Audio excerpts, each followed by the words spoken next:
आखिर कैसे हुई थी रोल्स रॉयस कंपनी की शुरुआत और कैसे एक गरीब बच्चे ने दुनिया की सबसे बड़ी लग्जरी कार कंपनी बना दी? तो आइए जानते हैं रोल्स रॉयस की कहानी के बारे में। 1863 में इंग्लैंड के एक छोटे से गांव में हेनरी रॉयस का जन्म हुआ था। जब रॉयस केवल 4 साल के थे तभी उनके फादर का बिजनेस बर्बाद हो गया और पूरी फैमिली सड़क पे आ गई। 9 साल की उम्र में रॉयस के फादर की डेथ हो गई, जिस कारण उनकी मदर को मेड का काम करना पड़ा और रॉयस न्यूज़पेपर डिलीवरी करने लगे। 14 साल की उम्र में कारपेंट्री, मैथ्स और इलेक्ट्रॉनिक्स का काम सीखा और 21 साल की एज तक वो मैक्सिमम वेस्टर्न नाम की कंपनी में इंजीनियर का काम कर रहे थे। लेकिन फाइनेंशियल डिफिकल्टीज के चलते ये कंपनी बंद होने वाली थी। तभी हेनरी ने अपनी खुद की इलेक्ट्रिकल इंजीनियरिंग कंपनी खोलने का फैसला लिया और FH रॉयस एंड कंपनी की शुरुआत की। उन्होंने आर्क लैम्प्स, बल्ब होल्डर्स और इलेक्ट्रॉनिक डोर बेल की मैन्युफैक्चरिंग का काम चालू कर दिया। सन 1900 तक कंपनी की सेल्स 20,000 पाउंड क्रॉस कर गई थी और वो एक बड़ी फैक्ट्री बिल्ड करने का प्लान कर रहे थे। सब कुछ अच्छा चल रहा था। तभी 1901 में जर्मन और अमेरिकन कंपनीज ने ब्रिटिश इलेक्ट्रॉनिक्स ने मार्केट में एंट्री ले ली। कंपटीशन एकदम से बढ़ गया और इलेक्ट्रॉनिक इक्विपमेंट के प्राइसेस काफी गिर गए। पूरी कोशिश के बाद रॉयस का बिजनेस क्रैश करने लगा और इतनी मेहनत से बनाए हुए बिजनेस को फेल होते देख रॉयस के फिजिकल और मेंटल हेल्थ तेजी से खराब होने लगी। जब रॉयस ने डॉक्टर को कंसल्ट किया तो उन्हें एक सिंपल एडवाइस मिली। ठीक होने के लिए रॉयस को फ्रेश एयर में रहने की जरूरत थी। साथ में उन्हें एक कार खरीदने की सलाह दी गई ताकि वो अपनी बॉडी को बिना स्ट्रेन दिए ट्रैवल कर सके। रॉयस ने डेकाविल नाम की एक फ्रेंच मेड कार भी खरीद ली। ये कार काफी आवाज करती थी, ब्रेक्स इनइफेक्टिव थे और ओवर हीटिंग जैसी प्रॉब्लम्स भी थी। इसीलिए उन्होंने डिसाइड किया कि वो इस कार में माइनर मॉडिफिकेशंस करेंगे। लेकिन जाने अनजाने उन्होंने कार को पूरी तरह ही रीडिजाइन कर डाला।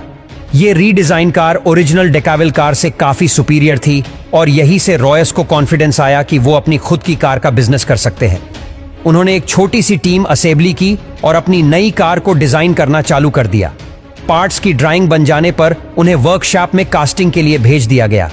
इवेंटली रॉयस के 10 हॉर्स पावर और 2 सिलेंडर्स वाली एक कार शेप लेने लगी और ऑलमोस्ट हर एस्पेक्ट जैसे क्विकनेस, लाइटनेस, ड्यूरेबिलिटी और रिलायबिलिटी में ये कार हर मौजूदा कार से बेहतर थी। अप्रैल 1904 को इसे सबसे पहले रोड टेस्ट किया गया और अपने पहले ही टेस्ट में इसने करीब 50 किलोमीटर का डिस्टेंस तय किया बिना किसी प्रॉब्लम के। रॉयस ने 2 और कार बनवाई सेम मॉडल की और इन्हें टेस्ट कर करके इंप्रूव करने लगे। मार्च 1906 में रॉयस और चार्ल्स रोल्स के साथ पार्टनरशिप की और इस कार का नाम था रोल्स रॉयस और सबसे पहले 4 रोल्स रॉयस 10, 15, 20 और 30 हॉर्स पावर वाली मॉडल्स बनाई और रोल्स ने आइल ऑफ मैन टूरिस्ट ट्रॉफी जैसे प्रेस्टिजियस टूर्नामेंट में पार्टिसिपेट किया और रेस को जीता भी। साथ ही साथ इन कार से कई नए स्पीड रिकॉर्ड्स भी बनाए। 1906 के एंड में रॉयस ने 40 और 50 हॉर्स पावर और 6 सिलेंडर्स के साथ एक मॉडल लॉन्च किया और इसका नाम सिल्वर घोस्ट रखा और ये उस समय के किंग, क्वींस और इंडस्ट्री लीडर्स की फर्स्ट चॉइस बन गई। तभी एक भयानक हादसा हो गया। 1910 में एक प्लेन क्रैश में 32 साल के चार्ल्स रोल्स ने अपनी जान गंवा दी। तभी रॉयस को और एक झटका लगा। 1911 में रॉयस की हेल्थ तेजी से खराब होने लगी और डॉक्टर्स ने बताया कि उन्हें बाउल कैंसर है।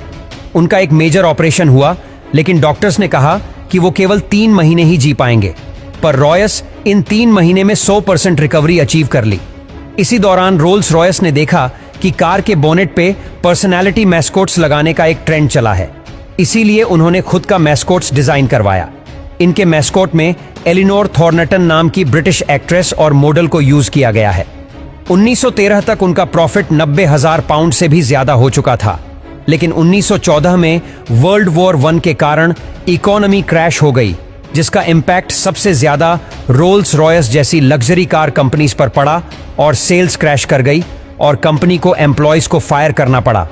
तभी वॉर में मिलिट्री अथॉरिटी को रिलायबल और हाई परफॉर्मेंस वाली गाड़ियों की सख्त जरूरत है, तो रॉयस ने सिल्वर घोस्ट को मॉडिफाई करके एक आर्मर्ड कार में बदल दिया।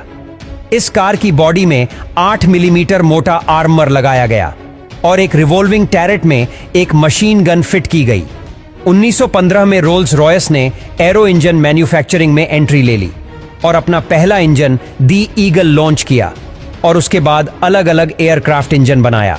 अगले 15 साल रॉयस ने कार और एरो इंजन दोनों पे फोकस किया और 22 अप्रैल 1933 को 70 साल के सर हेनरी रॉयस ने अपनी आखिरी सांसें ली। तो दोस्तों, ये थी रोल्स रॉयस की सक्सेस कहानी।